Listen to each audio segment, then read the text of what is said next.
This is Start, Grow, Manage, where we help managed service providers achieve the impact, freedom, and wealth you imagined back when you started your company. At Start, Grow, Manage, our tools, practices, and processes help you engage, energize, and execute on building a business that empowers an extraordinary life. Learn more about our programs and how they can fuel your fire at startgrowmanage.com/learn more. Let's go. I was on a really interesting mastermind the other day. There were the people who were geography agnostic and industry agnostic, right? And then I was like, what do you do? And it's like, well, and they had this long explanation. I still don't know what they do. And I know we keep coming back to that, but I feel like it is the thing that is holding people back. It is the central core thing that holds MSPs back. And I can't say that enough times. If we say that on every single podcast for the next 50 podcasts, it won't be enough. And then the other really cool and interesting thing that came up for me was the idea that the people looking at us and looking at what we do, and they say, you are not spending enough money on customer acquisition. And if you are not happy with your customer acquisition, you're going to have to spend money, because it's the person who spends the most resources who wins the client, which is really interesting from a pricing perspective as well. Because if your answer to that is, I can't do it because I can't afford to serve my clients, and that means that your pricing is wrong for your market, because someone else is gaining those customers and they are doing it by dedicating those resources. So if you're not able to meet their resources, you're never going to make any headway, right? So you're clearly undercharging. But he made a point as well. They had a speaker coming up and realized that the speaker had to speak French, and the speaker that they had didn't speak French. So they went and they found another speaker who could speak French and speak on the same topic. And they found this guy, and they were planning on spending $10,000. That's what they'd arranged with the initial speaker. And then this second speaker came and said, yeah, I do it for $997. And their response is, what's wrong with this guy? There's no way we could work with this guy. He's only a $997 speaker. This is a $10,000 gig. And the idea that price is signaling who you are and what you do. And the fact that this guy is doing $997, he's not doing enough work to actually get the speaking gigs that he really wants, which are the $10,000 speaking gigs. So all of that to just say, conversation with Chris, we talk a lot about that agnostic, not agnostic. We talk about AI. We get a little bit into this pricing, and I think it is a fascinating conversation. Why don't we just move over to the conversation with Chris? Sounds awesome. Let's do it. Can you tell me a little bit more, Chris, about this thing that you're doing with MIT and what that is, how you got started and that? Because that sounds fascinating. When I started Not Really Rocket Science 7 years ago, one of the most valuable things I did is I went and did one of these certifications or whatever through the email service provider that I was really looking to understand at the time, which was called Drip. And I learned so much beyond what I thought I was going to learn. And also having that certification was really helpful from an authority and credibility perspective. So when people saw that I knew what I was talking about from that third party sort of a vibe, that was a lot better than me telling you that I know what I'm talking about. So AI, it's so buzzy, it's so trendy, and that's interesting. And I love just dabbling in it, but I really wanted to understand more deeply. So how am I going to help people with this? One of the things that I keep saying to my clients who keep, talking about AI is, and this is true presently, may not be true in a year, is AI going to take your job? No. Is somebody who knows how to use AI to do your job going to take your job? Maybe. And so I'm a person who's really eager to understand this stuff, and I'm having more fun with AI than I've had since I designed my first website in the late 90s. It's just super energetic, and real. Every week there's some weird new headline. So many ethical things to think about, so many mechanical things to think about. I just think the energy around it is super cool. So I was just doing research. So how can I learn more and not from Udemy, which is cool, and not from YouTube, which are a lot of other people just trying to figure it out and then suddenly let me present myself as an authority. And I thought, so what's the top of that? So MIT came to mind. So I did a little bit of research, found a kind of a 12-week intensive that they do that is around data science, machine learning, and AI. And I had to have a conversation with their admissions people. They had to look and see a little bit like, what am I up to now? And that was really interesting. And then just jumped into that. And it's no joke. Like every week there's either a test to prepare for based on, and it's all digital. And then there are cohorts. Every week there's a 2-hour cohort, there's office hours, and there's people from all over the world that are in your cohort. So you're learning from them. And then there's 3 projects that are all, you're using software, a special kind of software that they give you access to then understand a real world data problem. So for instance, the last week's project was your client is a hotel and they're trying to understand how to allocate resources better, how to predict cancellations so that they can allocate resources better. And so you're just given a bunch of data. And then your job is, as a data scientist, to both understand the business case and the sort of value prop that they have in mind. What are the gaps or the holes that they don't know that they are missing? Then do the data analysis using AI and some machine learning to be able to predict. So you're putting in data that then builds a predictive model where you can say, so with this X amount of confidence, if we were to do this, and in my discovery, if your lead time is further than 67 days or something like that, it's more likely they're going to cancel. So business recommendations might be incentives if they're going to go that far out, or shorten your own availability window, like just don't make reservations available past X amount of days or whatever. And it's just really interesting. It's flexing muscles that I don't normally get to flex. I don't spend a ton of time in data science in my like day-to-day. And I'm a person who loves that. Give me something I have no idea about and I'm interested in learning about it, even if it's nothing. I love to watch documentaries about people who like are basket weavers. I don't care about basket weaving, but I love watching somebody who's really good at what they do.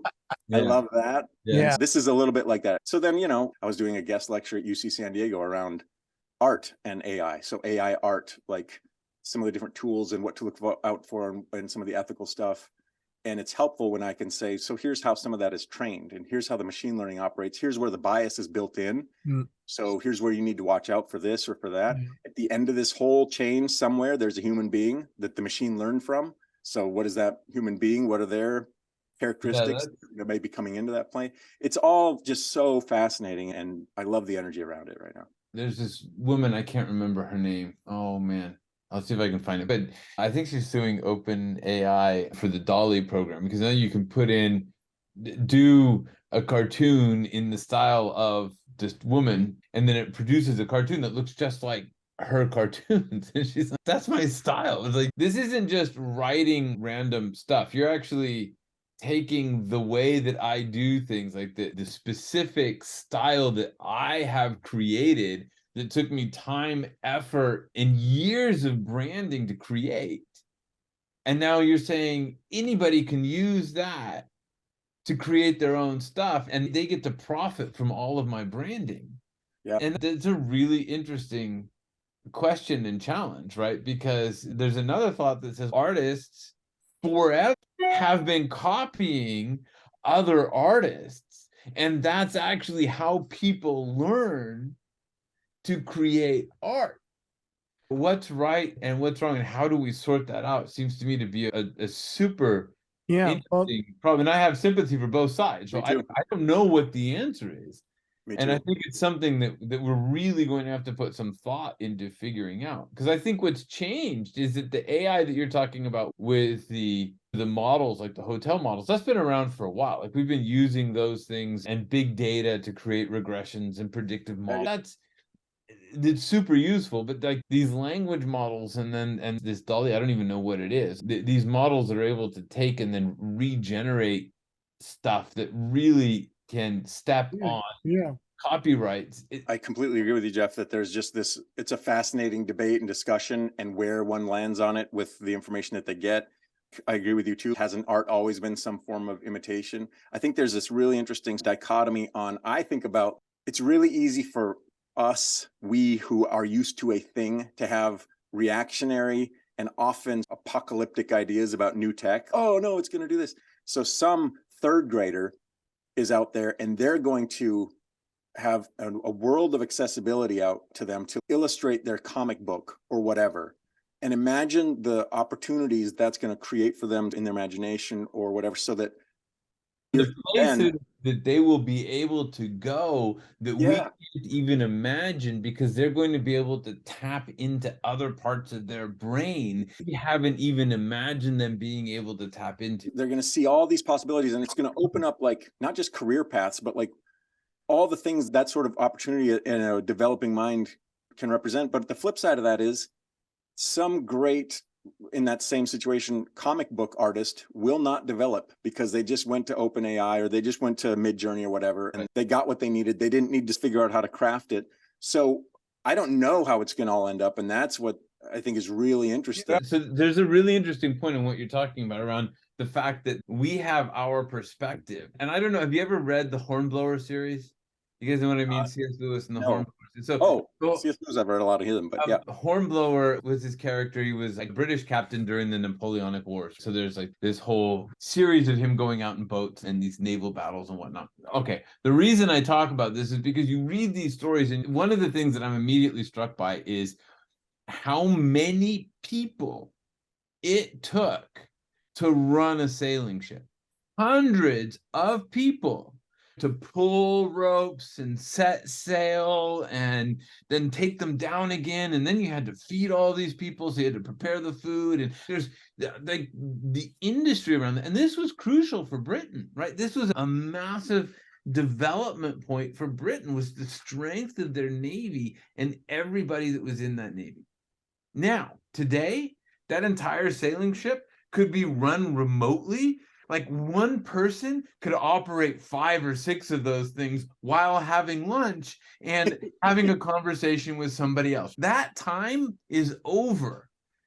And yet, economies didn't collapse. Britain isn't dead. The world hasn't ended. We've developed new technologies and new ways of being that have been enabled there. And I think it is really hard. Like if you grew up with sailing ships having hundreds of people and your entire navy being, your entire country being dependent on all of those people having work, to imagine then a world where nobody's on those sailing ships and yet your economy flourishes. It's so hard to imagine what that world would look like. It's really hard, and it's really so interesting, Jeff, what you're saying, because the thing that I like about what you said, Chris, is there's that person that didn't develop, that could have developed. But what about the person that had this limitation that now they are free to imagine whatever they can imagine and have a conversation with this thing and really take it to a level which is not possible before, both visually with the art. Hey, make me a frog with 8 heads. And there's a place that you can go that was not possible in your writing, because you're freer to imagine and develop in conversation. I know, at least for me, it's way easier to develop a concept in conversation than try to write it down. It's very hard for me in writing to work something out. But the best ideas that I've developed with Jeff, and I love working with Jeff because he really pulls it out and we get into these things and it's really good. But it's in conversation.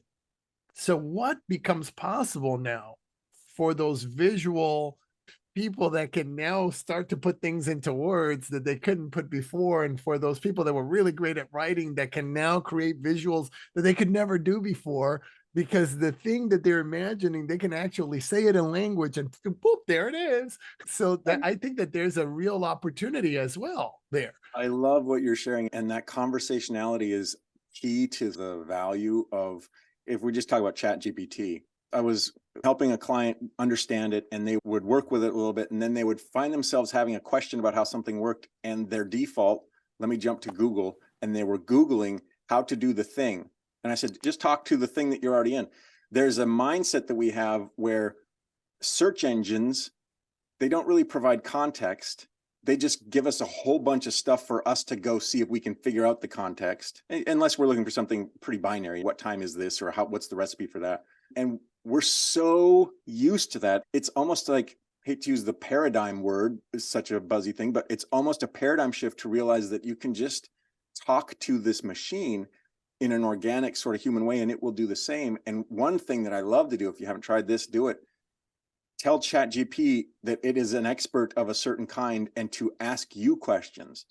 And now it becomes a coach, which is super cool. So you can give it some sort of scenario and you can tell it, I'm trying to make a sale to somebody and here's the challenges and the obstacles are this. Play the role of that buyer. And when I ask for it, give me feedback. So it'll do a whole role play. Imagine what you used to have to do to engage in a role play, either digitally even, which was always awkward and weird. You were just kind of decision treeing, or with somebody. And here it will just do it for you. And then you're, okay, give me feedback. And it will give you pretty authentic feedback. That's incredible access. So for the young sales rep out there who's, I'm just trying to learn and sharpen my team, here's a great tool to just go play around with in your boxers at 2 a.m. Something you have access to that you didn't a year ago. Like we weren't having these conversations in the same way. That quickly is how it's iterating. It's fascinating stuff. And I think on that, I actually think that we keep talking about this impacting marketing. And I think that if you go ask it to write something in Malcolm Gladwell's voice, it's still not going to be good. Because the thing is that what makes Malcolm Gladwell's writing interesting is the way that he puts together things in different ways, or he makes connections. And those connections, those are unexpected connections. They're not derivative connections. If they are, then it's not interesting. So you can write in his voice all day long. You're not going to imitate him. What is interesting, I've heard a little bit of this, but not much, is the idea of this replacing therapists. And I actually think that there's a good case for it because therapy, talk therapy, there's not very much new there. That's interesting. I don't know if you guys have been through therapy, but it's like, it's the same stuff. You know what I mean? And you have to spend so much time educating the damn therapist and then you don't like them. But you can say to Chat, if you could have an AI therapist where you say, look, just treat me like this. This is the kind of person I want to talk to. And then have it be that therapist. That's actually a really interesting application because there's not all that much new therapy. What I like about that application is that it also removes the judgment out of it because it's just a language model. So there's no judginess going on. One of the things that I think it's best for, and something I'm using it a lot for, is onboarding. So what you're describing is really interesting, Jeff, because what if 80% of something was communicate with the AI and then hand it over to the professional who can see this whole thing, get up to speed quickly, and then come with their unique perspective or point of view or whatever. Like, what if the first 80% could be handled by something so that the last 20%, which is really the meat, like me telling you my life story, that's where the differentiator is, not in the 80%, but in the 20%. 100%. And it might be in the last 3%. The real value, the thing where that's the old lighthouse, I'm going to pay me $10,000 to fix the lighthouse because I knew which screw to turn. Not because I did some great thing, but I knew what I was doing. So if you can get to that last 3% of anything, that's really interesting. Think about how much any of us waste, both as professionals and as the buyer or the service provider and the service providee. How much time do we spend, as you just pointed out, Jeff, just telling you how the thing works or getting you up to speed so that then you can tell me what's valuable? What if we could offload that so that I was just getting involved in the part where my brain is really great? I'm not great at logistics, but I'm great at telling you what I see or whatever. Those are really powerful possibilities. I love that idea. What it makes me think of, and this is just to come around to the MSP side of it, is Jeff came up with this brilliant saying, is agnostic is where MSPs go to die. And the opportunity now is to become a real expert in one thing and be the best at it. Be the best at it and use a process like this, what you're talking about, Chris, when you're onboarding, you're an expert in this. You can really use this in your marketing and your thing to speak directly to that ideal client that has that problem, that is the problem that you solve. And you can get deeper and deeper into that problem in a way that not anybody else can. Because the thing, that 3%, that last little bit, that's what you're the master at. So you can start to really form the end. I don't know why there's so much resistance. Why is there so much resistance to this idea that agnostic is where you go to die? Like, what's the deal, man? What do you think? I have some points of view on that. But Jeff, you have a lot of energy around that whole topic, as Joe just pointed out. And I think your point of view on it is pretty interesting. I have a perspective, but it's into the larger realm of a problem with marketing. So marketing, as I describe it to everybody I work with, marketing is telling your story to people who care and who are willing to pay for it. Here's what almost everybody does. Small businesses, certainly MSPs, large organizations, they only focus on the telling. And so we get all up in the tactical. And that part feels easy because we can just go read a blog post or read a HubSpot thing or go watch a YouTube. So now I'm doing the Facebooks, or I'm creating the post, or I'm generating the thing, all the tactical stuff. That is a problem because that is agnostic. I'm just going to broadcast. Just making it's noise. a scattershot. If I don't spend any time on the starting with who cares, I got to know who cares. And then what is my story? What makes me interesting or unique and then valuable to who cares? And if we spend no time, even if we spend a little bit of time on those two things, we're doing more than most. But if we spend no time, which is what most of us do, most of us associate, like, marketing is synonymous with the doing of the thing. I need a website. I need a post instead of a let's think about. And when we don't start with the let's think about and punch holes in it and bring in different points of views and unique perspectives and somebody who's going to be contrarian to the narrative we already have in our head, we assume these vocabularies. If you ask in your company, hey, what do we stand for? You're going to get 52 different versions, even if you got posters all over the walls, because you haven't like actually lived that. That's not like a thing that we can just say we are about because we are doing it all day. If none of that stuff is on point, or even just a little bit of energy is paid to it, then you're back to the doing. And that's a totally agnostic thing. You're just trying stuff out to see if it works. And by the way, the industries reinforce the doing because that's how they get paid. So you get your Google ads, $100 free, or do you want to boost this post? It's only this much money. So it's really accessible to do the technical thing. You don't need to be an expert in marketing to create a thing, to make a page, to do a thing. And that's great. Like, I love that accessibility. But if you don't have the marketing is also the intersection of creativity and customers. If you don't understand both of those two things and how they can intersect to your advantage, then you're just back to the doing. And that's why we have like literally CEOs at 2 o'clock in the morning YouTubing, like, how do I get started with Instagram? That's not where you start, CEO. Start somewhere different than that. But we don't know. That's the point of view that I have on that agnostic thing, is it's really easy and we don't even realize what we're missing. It's easy to say, I'm going to go post on social media, even though it's painful to do and you end up spending a lot of time, but you think, oh, it's right there and it's accessible for me. I can just go out and do it. And then there's a hope that comes with it, right? And there's also an excuse. So there's a hope that somebody will see me and want my thing. And then there's an excuse that happens. I did all of this. Nobody saw it. Nobody wanted my thing. So it's not my fault that I'm failing. So I think that kind of comes out of it. That's baked into it. And I had our coach challenge me yesterday because he said, what's your average customer value? And I said, here's my average customer value. And he said, okay, so traditionally, a third of what you do goes to contribution. A third of that value goes to contribution. A third of it goes to actual delivery. And a third of it goes to acquiring the customer. That's your traditional way of doing things.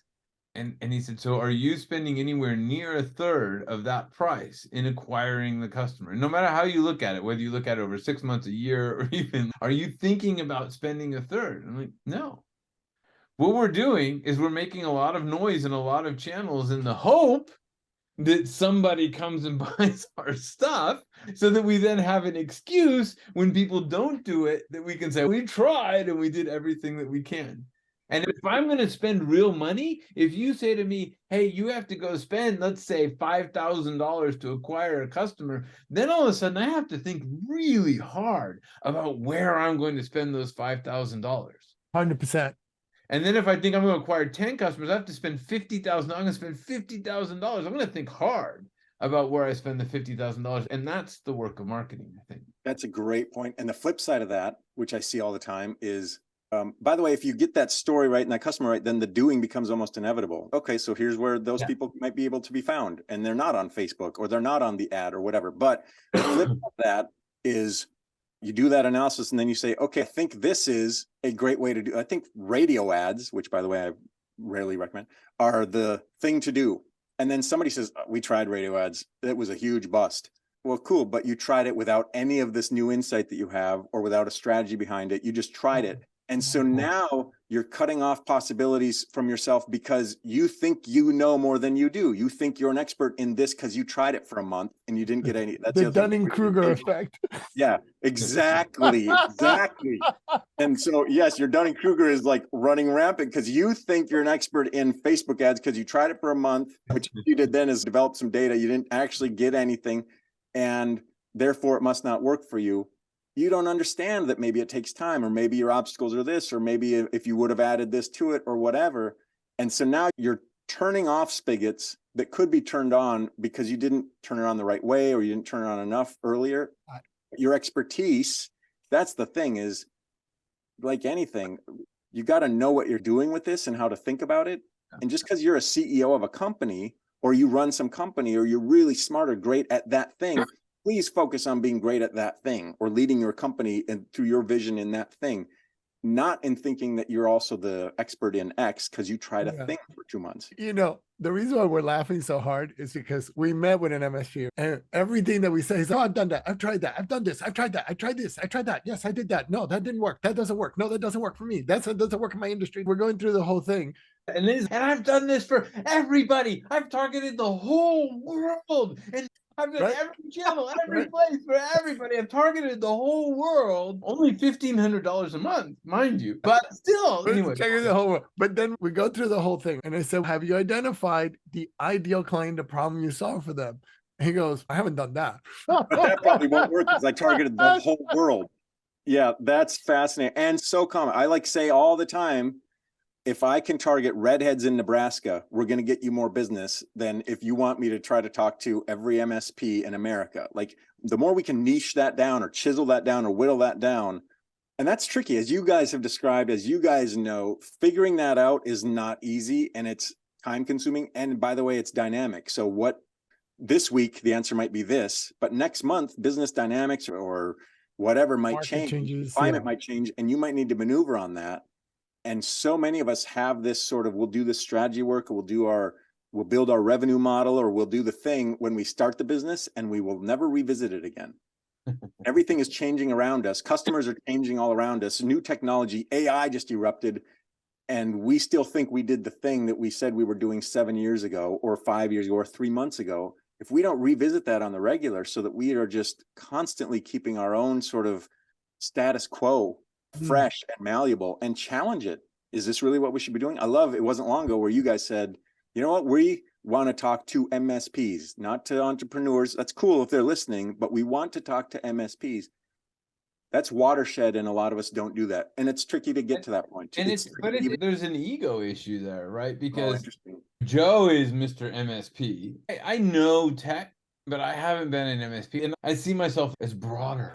The manager whisperer. I've got insights into all kinds of stuff, and I do. I legitimately, he really does. My business for a long time, right? So I got stuck in that place, but I can help lots of people. Nobody buys that way, right? So that part of your ego has to say, I'm just going to focus on MSPs, right? Now I'm not like the manager whisperer taking over the world. I'm taking on this one segment.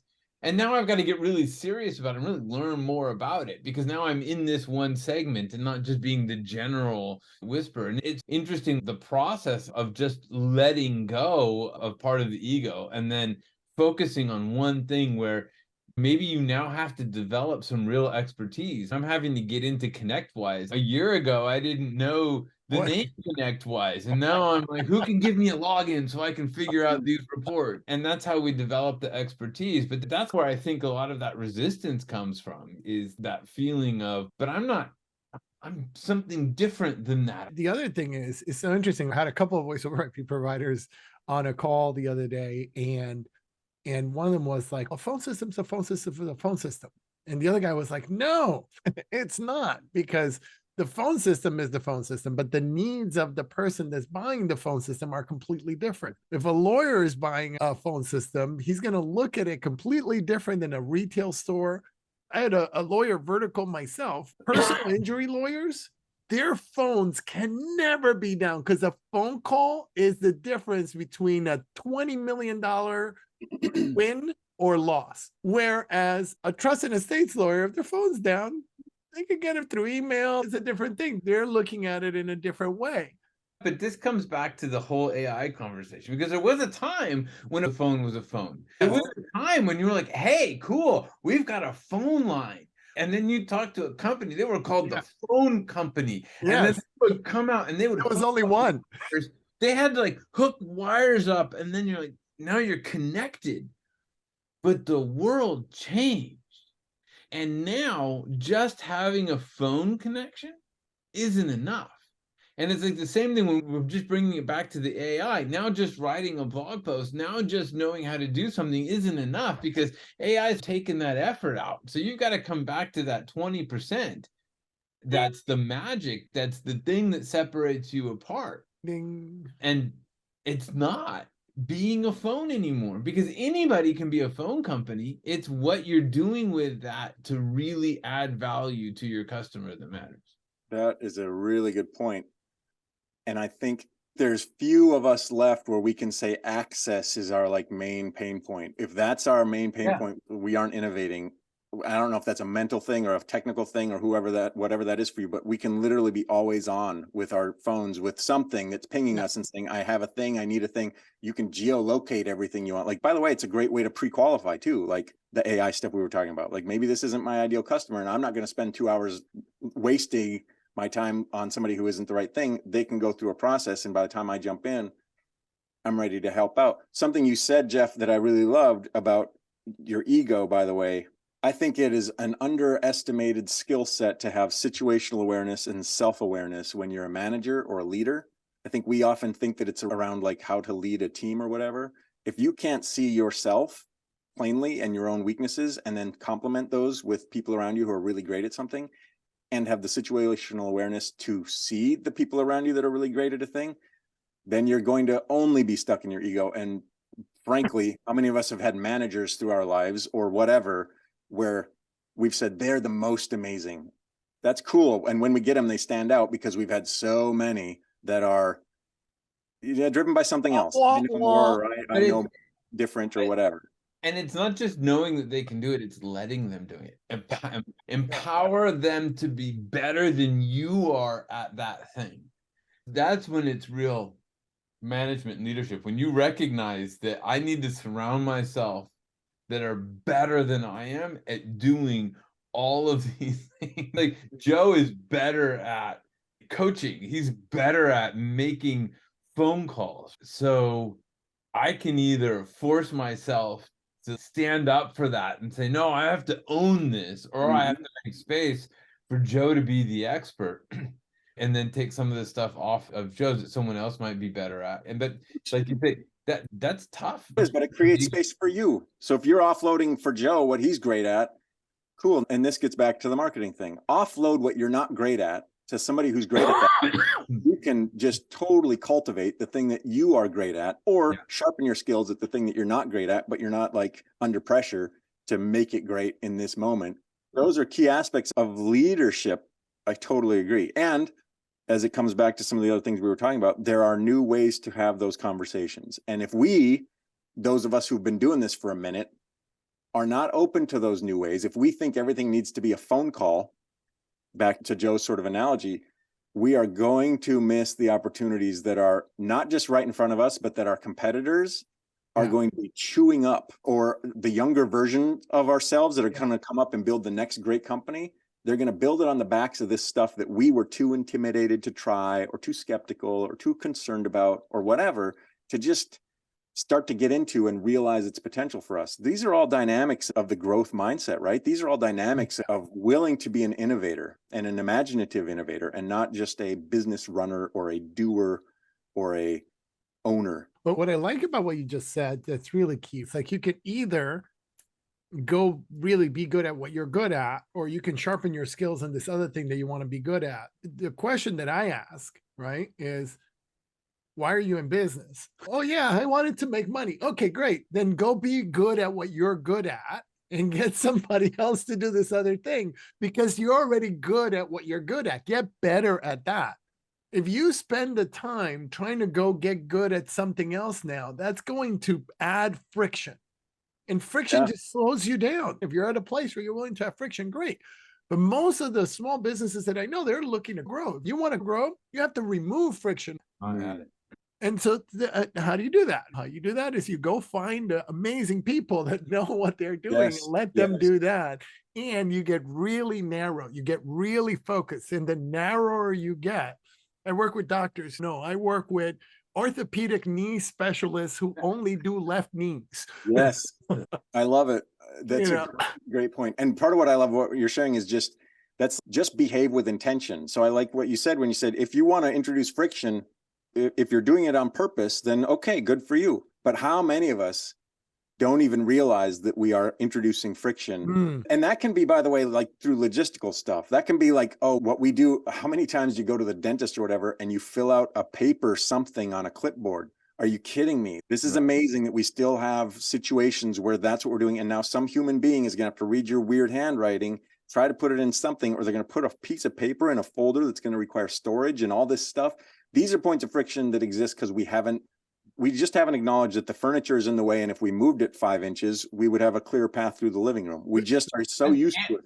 And by the way, that dentist, they already have my information. They probably have it spelled wrong because I did fill it out the first time on a piece of paper, but then they read my handwriting because nobody can read my handwriting. And then they typed it in wrong. So they probably have my information in their database 10 times, but each time it's completely unique because nobody can make out what I'm saying. So they keep asking me every time. 4 iterations of Jeff at the dentist because each time he had a little bit something different. They got different phone numbers and email addresses and whatever. This is my absolute favorite. And this was maybe 4 or 5 years ago. I was in Midtown and I needed a dentist quick, right?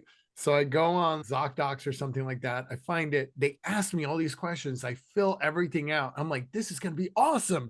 I'm going to get there. They're going to have everything filled out. Blah, blah, blah. I get there, right? And I'm like, hey, and they hand me a clipboard with like 3 pages on it. And I'm like, I already answered all these questions. And they're like, yeah, but that system doesn't integrate with ours. Oh, yes. How often does that happen? That's very commonplace too. Somebody's email. That form goes to this person's email who's on vacation. So I almost felt like walking out. I had a thing where like to go on to meet the doctor. This is a therapy thing. And before the sessions, I'd have to answer all of these questions. And it was like a 10-minute thing to answer these questions. And then I go on and she's asking me these questions. I did just fill it in. She said, oh yeah, we don't ever see those. And so I said, I'm not using your system anymore because it's too hard for me to use. Right? We'll just talk on the phone because this whole system is just too hard to use. And if you're going to force me to use this, then I'm going to go somewhere else because it's just too painful. And that's exactly what you're talking about. Yeah, I'm like, I'm going to leave if you don't take the effort of all of this off of me. Which is the customer experience. And medical profession is unique in that they don't think of their patients as customers. So it's a whole other thing. But anywhere else in the world that puts you through that amount of nonsense, you'd be like, look, man, like I was excited to talk to you, but I don't have time for this. And it represents that maybe everything else under the hood of your organization is just going to be as sort of tedious. Yeah. So thank you, but I'm going to go elsewhere. And we don't probably realize that there's a problem. We just know that there's a symptom of a problem. Oh yeah, we have duplicate things because sometimes we don't read people's handwriting. You don't realize we should digitize this so that it's easy. You just realize, yeah, we've got a problem and that sometimes we've got duplicate things. You sometimes got to bring somebody in who can see that big picture in a way that maybe you can't, who can say, oh, here's your process. We can do this. We can do this. What if we change this to that? We can do all this. And now it's not going to be in somebody's email inbox when they're on vacation. It's going to be accessible to everybody. And your customers are going to be onboarded in 5 minutes and they're going to be a lot happier. What do you think of that? We have to be able to get out of our own way. So what do you do and how can people spend more time with you and get some of your brain power on their stuff? One of the things that I think I'll share specifically for the MSP and generally, and as you've heard, I have a mindset around telling stories to your customers who care. But I've developed this AI kind of driven resource that is fantastic, and it's called MarketingSpark, and it's at MarketingSpark.ai. I'm at notreallyrocketscience.com. And MarketingSpark takes what I would go into organizations and literally spend 8 hours. That was part of the sales prop, was like, I'm going to come in, we're going to get elbow deep, and there's going to be notepads everywhere, and we're going to put Post-it notes on all the walls, and we're going to figure out your customer and your story, and we're going to get into this. It was super cool, but also crazy intensive. And then it took me 2-3 weeks on the other side to put a profile together. I taught some AI tools, and then I put that into some automated processes so that basically, if you spend a few minutes answering 10 questions or something, you will get my brain back at you, which is super cool. And so you're going to get like specific observations about, so here's maybe what your customer is most concerned about. You're going to get observations on, here's what they might most be looking for in your messaging. Watch out for this. They might probably not be looking for that. And some guidance on, they might appreciate design or communications that are like this and not like this. Maybe they'll like video, or maybe they'll like blog posts or whatever. And then it'll spit out an 8-week content map for you that's literally like, on week 1, this is your topic. This could be your call to action. Give this thing away.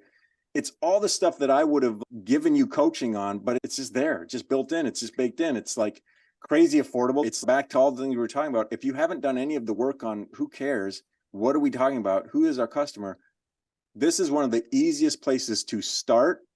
And then you can click a button and get in touch with me right there to say, now I want to pro that last 3%. I want somebody to talk me through this now, or work me through this. Cool, we can do that. Awesome. But if nothing else, you're going to have this like power document in front of you that gives you a roadmap to start to think about. Your brain and your expertise on that 3%, on that 20%. Like, imagine if you start with that and then you spend 8 hours on it. Yeah. How amazing that's going to be. Oh my goodness. Like, can you even imagine?